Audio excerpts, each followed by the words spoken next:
So this is a Nodwell, and Casey owns it, and it's called Noddy. Tell us all about it, Casey. So yeah, this is a 1966 Nodwell 110. They come out of Canada. What were they used for?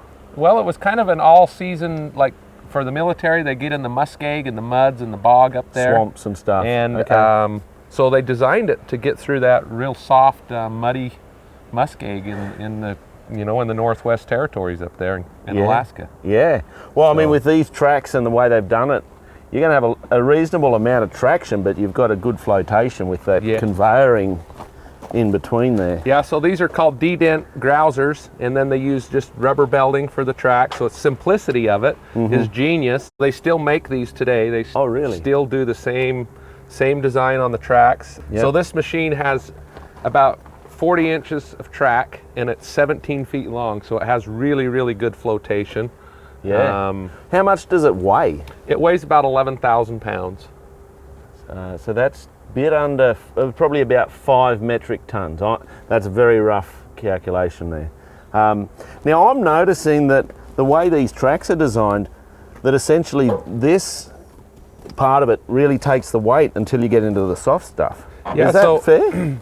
Well, yeah, that's a pretty good assessment. So the front axle is what tensions the track.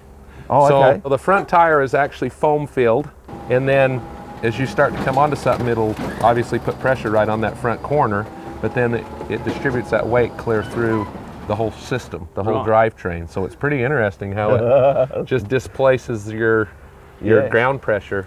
And what motor have we got in here, and what's the driveline setup? Okay, so the engine's just a Ford Industrial, like a 196 or something like that. I can't remember exactly. I'm just going to throw this out here. I think you need to beef that up. Oh, I've definitely got a P-pump Cummins. It's actually a no computer. Dodge Cummins 6BT with an automatic transmission. A couple of twin stacks. Yeah, we're gonna be rolling some coal, and it's going to be a fun project. I mean, it works fine the way it is, but for the heavy powder and the deep sand, if you've got a load on or you're dragging a trailer, I think it's going to be a great tool for us. You know, a tool/toy, aka. So this will be fun. I mean, it's really rough. It's nothing creature comfort involved with it. It's an open cab, and it hasn't really got any suspension to speak of, has it does have spring torsion bar suspension, but it's just minimal. Right.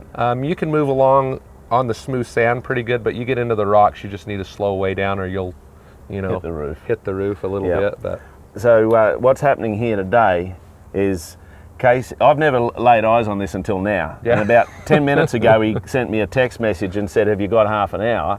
So I've come up here. He's throwing me in the driver's seat to, never having driven this before, to drive over these two cars and crush them just because we can. And we're crazy. And okay, so engine was the Ford Industrial. Gearbox is what, a 4 or 5 speed, something or other? It's a 4-speed. I don't even know what make the transmission is. It's probably some sort of a Dana 4-speed transmission. And then that's what, driving back to some form of a differential? So yeah, on the back it has a big sun gear, and then it has 3.16 to 1 planetaries, like just a low gear reduction. And then them big old drive sprockets, of course. Yep. That's kind of an integral part of it. Well, you've got to have something to pull it along, so fantastic. Well, I reckon we need to get this happening, man. I think so. Let's do it. Are you excited? I'm excited.